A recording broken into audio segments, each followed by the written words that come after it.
Yeah, we watched it again. No, we Okay. did. We didn't watch it just the one time. We watched it again. I'll tell you this, I fast forwarded it through a few parts. I wasn't going to watch that again, but we watched it again. We've got some more thoughts on the Georgia Vanderbilt game headed into the bye week. What did we like that we saw from this team? What did we not care for? All of it today on the Locked On Bulldogs podcast. You are Locked On Bulldogs, your daily podcast on the Georgia Bulldogs, part of the Locked On Podcast Network. Your team every day.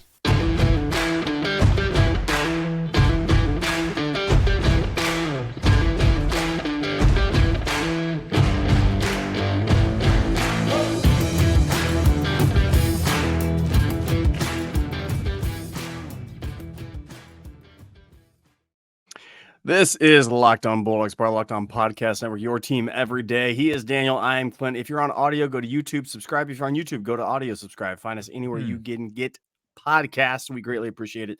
We talk them Bulldogs every single day like you do, fans. That's what we are. We are fans. We are homers. We love the Dogs, and we will never, ever, ever apologize for it. So, Florida fan, you're already here early. Just so you know, so excited to have first you, of all, Florida fan. Sincerely appreciate you here. Secondly, no, we won't stop.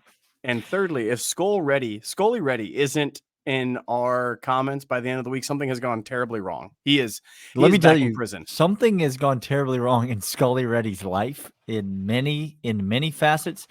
Florida fans, your team is trash. Yeah. Your coach is trash. You squeaked out a win against South Carolina over the weekend and really riding into that bye week, feeling all of your feelings. I can't wait for the Cocktail. It's going to be a fantastic time. So as Daniel said, we went back, we watched again the tape. Mm-hmm. We checked it out. Did we change our opinion on some things that we have overreaction? If you want to go see overreaction, go check it out from Saturday. We overreacted quite a bit to the Vanderbilt game, as we always do every single week. So that's right. Are we holding the line, so to speak? Are we staying steady? Are there things we're going to change? Are there things we're going to maybe temper? Are there things we're going to completely modify and say, you know what, upon further review, I was dead wrong about it? Daniel, did you see anything that stood out to you as you were going through this game again that you'd like to just comment on? Yeah, I mean, let's start here. I really do think Georgia has found something in the run game. Now, I don't want to talk about injuries here. We talked about that on last week's show. Obviously, Kendall Milton's health is a big factor in that. But we didn't see a ton, Clint, if you noticed on Saturday. We did not see a ton of Dylan Bell carrying the football. Just a handful of carries for Dylan. I really think Georgia's been piecing it together in the run game, and part of that piecing has been health of the backfield. Part of that piecing has been cohesion of the offensive line, but Georgia has been piecing it together in the run game in the first half of this season. I believe in the second half of this season, we're going to continue to see Carson Beck do his thing. We're going to continue to see Mike Bobo call the offense the way that he does because Georgia's got a lot of talent on the skill, in the skill positions on the outside. But Georgia's really going to be able to lean on this run game, I think, moving forward. And that makes all the difference in the world in your ability to how do I want to phrase this? Your ability to win ugly. And if I may, you may. Georgia's going to maybe need to win a couple games ugly this year to go through the season 12-0, to get to the places that we want to get to. The run game is going to really play a significant role in that. I'm very pleased with what I've seen out of Daijun Edwards, and I'm very pleased at what I hope that we will continue to see if, health is not a concern out of Kendall Milton. Look, I think you're dead on. I commented that, we'll just... Oh, hang on. We'll come back. Let's just go black screen on it. We'll get everything back. We're fine. People listening on audio are like, what the heck happened? We just like, lost what the are they screen, talking guys. about? Okay, Don't so worry here's about the deal. This is We're why you go over the fine. audio side and subscribe, We're so you don't have to watch that. Okay. We commented on Saturday, Kendall Milton is our best running back. And I think what we both meant by that was he does things physically that other people on the team are unable to do. That's what we meant. Okay. Because the best running back is Dajon Edwards. The most skilled physical threat out of the backfield is Kendall Milton. Dajon Edwards is a dude. Again, the Frank Gore comparisons, the Garrison Hurst comparisons, it's there. The dude just knows how to ball, knows how to play running back, knows how to get yardage. So that is there. And if he continues to do what he does, getting spilled every once in a while, that's why Kendall Milton is such a great addition when he is healthy, and we need him healthy. And I don't know if he'll ever be healthy in his entire life. He will clueless. be. He will be. I'm manifesting it. Okay. That game was cursed. Someone did something to a Native American burial ground, I believe, before the game happened. Okay. Now, by the way, the list of people that Daniel has coming for us is just. Let me invite you all in. Leave us a comment. Leave Daniel a comment. Leave us a comment. Leave Daniel a comment. All right. I love what we got in the run game. I think Kendall Milton is going to be healthy, and I think it's worth repeating, Clint. Georgia's going to need that moving forward in the season. I think let me state this in the run game, because this is something I saw not only out of the backfield, but I'm going to call my shot right now. And if after the bye week we come out with this rotation at offensive line, I'll tell you this right now: Freeling at right tackle, book it. Give me him all day. Xavier Truss, look, I said you look good over there on the side, and you look fine. You look fine. But the amount of times that I see your face mask looking at Carson Beck, not great in my mind. You don't love that. You hate to see that. Carson Beck needs to be seeing your back of the helmet. Freeling is a dude, and I think he's going to play significant snaps. Micah Morris, same thing, significant snaps going down the stretch. Daniel, I think what I want to come back and I want to tease the people with this. All of a sudden, you look at Georgia's schedule, and all of a sudden, here we go. The cupcake comments aren't there no longer. Well, what had happened was. So I'm going to talk about upon further review, and I'm going to talk about maybe something that I said about the defense. I had some time to marinate on it. I had some time to think on it. Oh, Lord, he couldn't stay there long. He couldn't stay there long. Come back. Let us talk to you about that, plus the schedule. But first, these. And these are, in fact, Game Time. Game Time is fantastic. Daniel and I know they're fantastic because we use them. Literally use them. Yep. Went to the Kentucky game. They were fantastic. They were effective in everything they promised to do. Were they the cheapest that we looked around? Yes, they were. Yes, they were.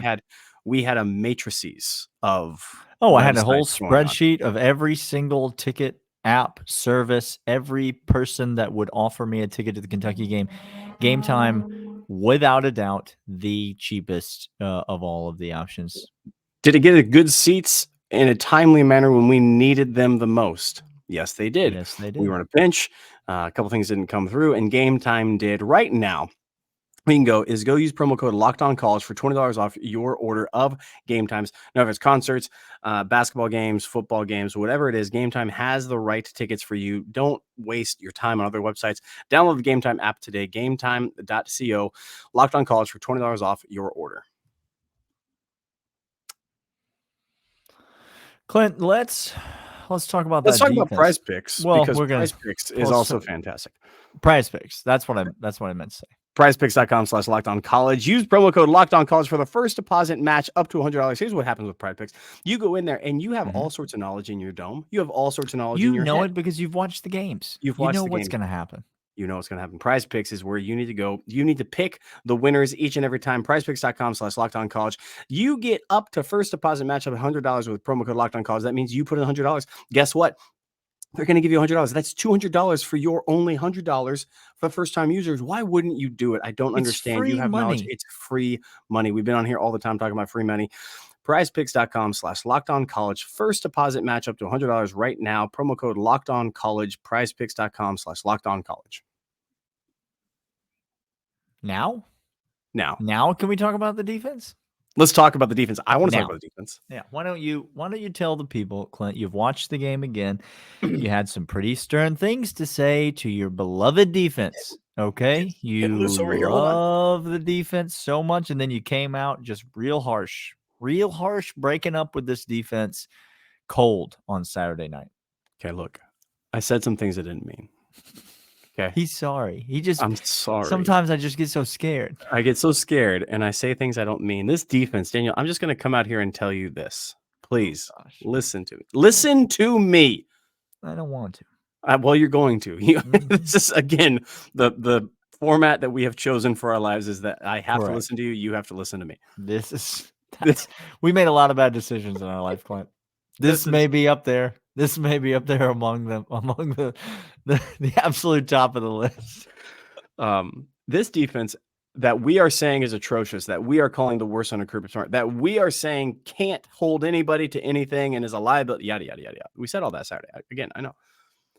And yet, Daniel, they're top 10 categories on this defense nationwide, 15 points per game, top 10 limiting offensive passing, offensive rushing, touchdowns, scoring, red zone. Daniel, we are saying how absolutely abysmal they are in their top 10.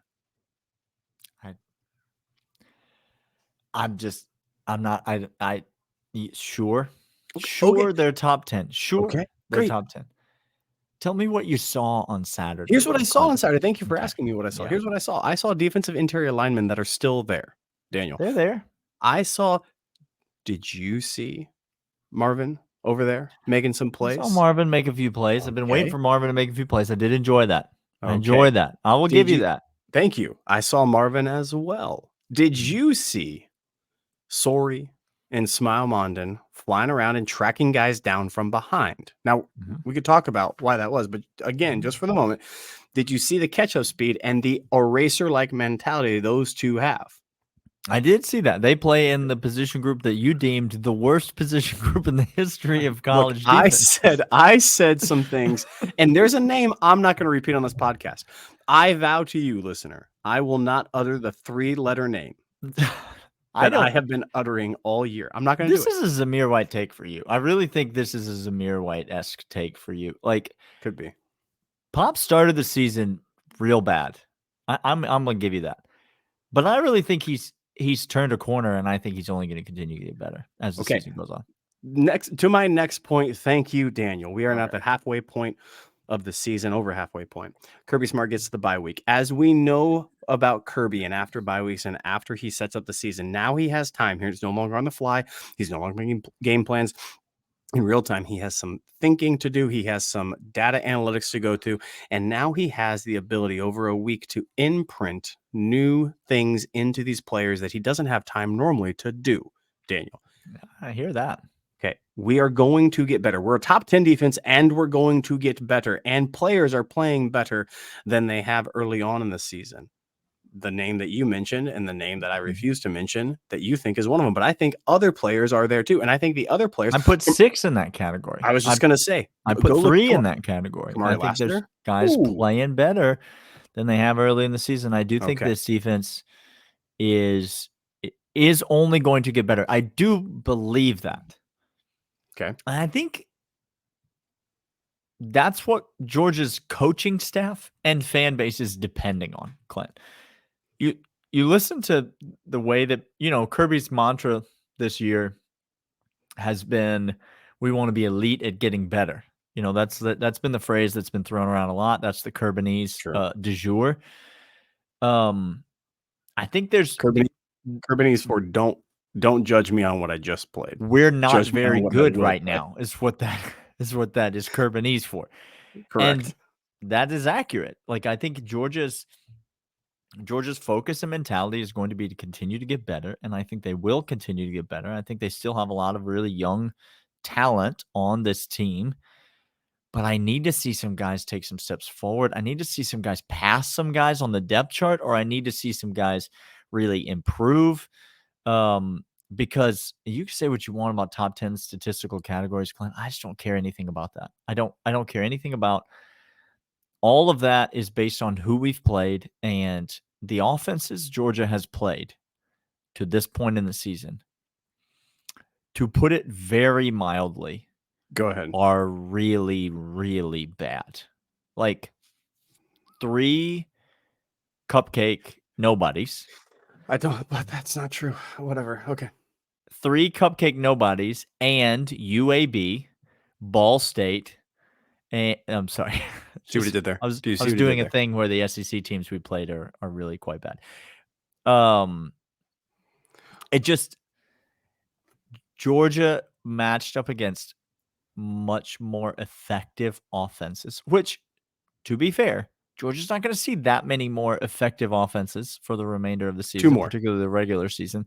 But Georgia doesn't want to go 12-0 in the regular season, Clint. That's not the goal for this football team. And Georgia not the is goal. going to see some very, very, very good offenses before they are able to get where they need to go.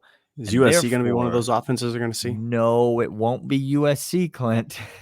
Well, they said 2.5 points at home against a team that is Against Lincoln Riley. It ain't going to be USC.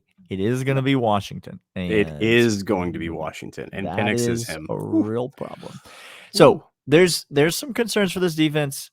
I'm not jumping off a cliff over this defense, but I am in no way ready to listen to any kind of top 10 in the nation like type of talk. This defense got a lot to show me as we move forward. As you just heard, Daniel hates logic and data and staring things straight at him and telling him what he doesn't want to hear. So ain't his truth. Guilty as charged. It's what he's saying. We're going to come back after this, maybe talk that schedule and see some other things that he and I looked at as we check the film. But first, these. Daniel, these are Athletic Brewing, athleticbrewing.com. You love to here's the point. You ready? Ready for this? Use some logic with me, Clint. Here's the logic. What if I were to tell you that you don't have to be dehydrated the entire day from drinking brews? I don't want to be.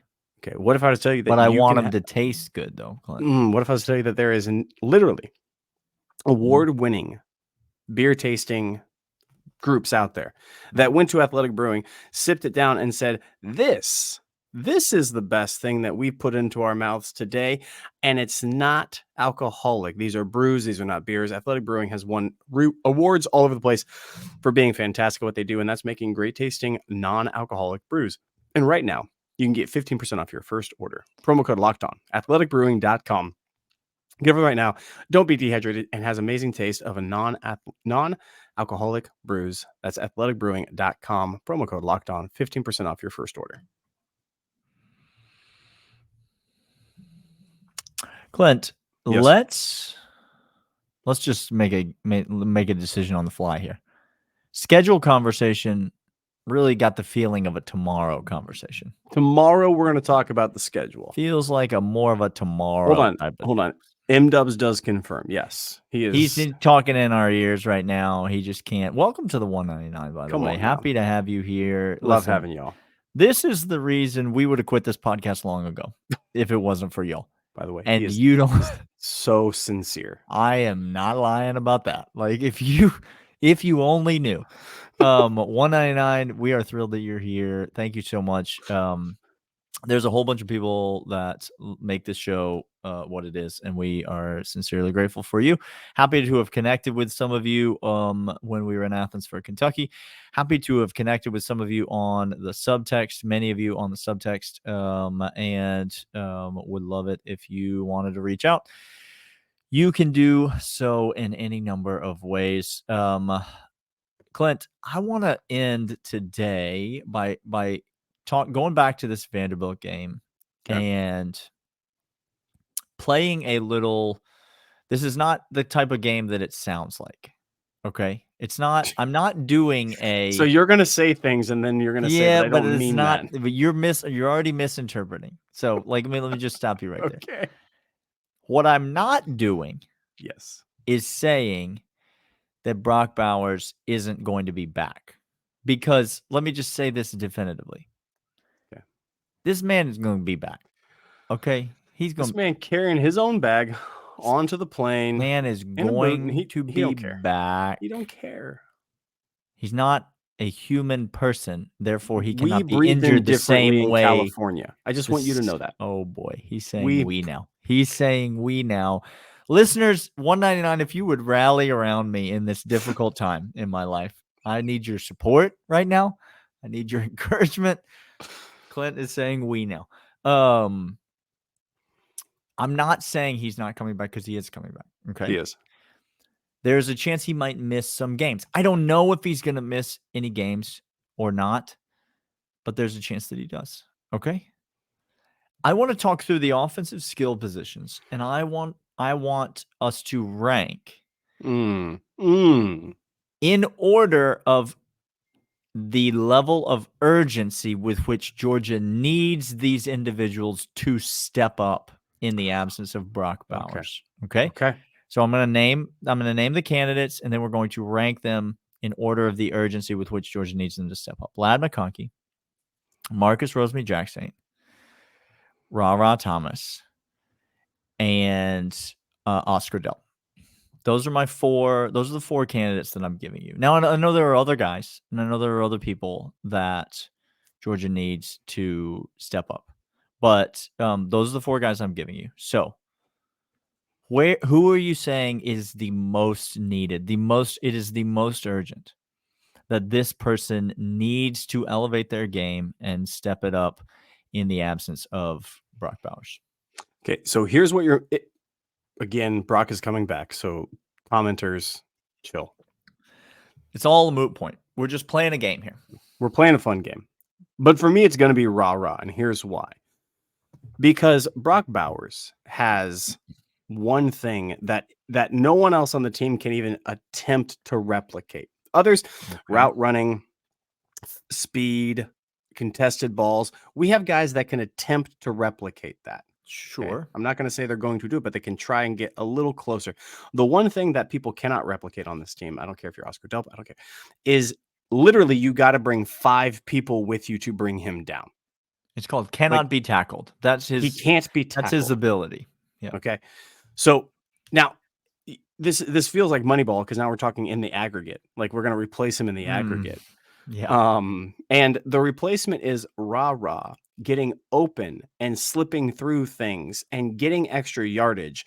That's a little slippery compared to the brute force of Brock Bowers, just unable to go to bring him down. Rah-rah does have the ability to do the option route, to come back in, to slide in between places that others could not. He has body control that a Rosemy-Jacksaint can Rosemy-Jacksaint can go up and get a ball. He's got a little brutality to him as well. Ladd McConkey's got the speed and the route running ability. Okay. Those are true. Yeah. But for me, and Oscar Delp is not to that point yet as a Brock Bowers. He's just not there. No. I mean, he's obviously included in this list because he plays the same position. Correct. He's going the playbook isn't going to change. Nothing changes. So thereby, Oscar Delp's going to be running a heck of a lot of routes, and he's going to be Carson Beck's default number 1 or number 2 look on a lot of those routes because that's just the way that the tree is set up, because you're supposed to be looking for 19. And so I do think he's going to get a lot of balls thrown his way if 19's not on the field, and therefore he does need to step up. But I agree with you. He's probably not first on the list. I'm going to say first on my list, and I assume probably would be second on your list. Yeah. Is going to be Ladd McConkey, because 100%. The thing that I want to try to replicate about Brock Bowers, who it doesn't matter because he's coming back anyway, is the dependability factor. That to me is the most important thing about Brock Bowers. It's the most valuable thing that he brings to the team, is that you know that when you throw it at him, he's going to come through for you. He's the safety blanket, security blanket of all security blankets for a quarterback, because you can be wrong as a quarterback and Brock Bowers will make you right. The closest thing that Georgia has to that is Ladd McConkey. He's Georgia's most dependable wide receiver. That's why he is the most consistent target on third downs when he's in the game. He is the guy that the quarterback knows, this is the guy I can trust to get open. This is the guy that's got the hands who's going to make the catch when I throw it his way. This is the guy who's going to run the right route and make sure he's past the sticks on third down. That's the thing that Georgia needs, is the consistency and dependability to be able to move chains, keep the offense moving, keep the positive plays coming, and not get behind the sticks, not get into a negative situation. And so I'm going to go Loud McConkey probably as my number one, but I don't hate the choice for Rah-Rah. Ladd is currently the guy that does have electricity in him. Rah-Rah gives him that A.D. Mitchell type feel, and A.D. Mitchell was able to take over games and flip things in a big hurry when he was at Georgia. So that's all I'm saying for this. Yeah. This has been Locked On Bulldogs, part of Locked On Podcast Network. We're going to be back every single day this week talking about Georgia, as well as getting you ready for what to look at in the bye week. Give us a comment in the Twitter, Dogs Podcast, or the YouTubes, and we will see you guys later. See ya.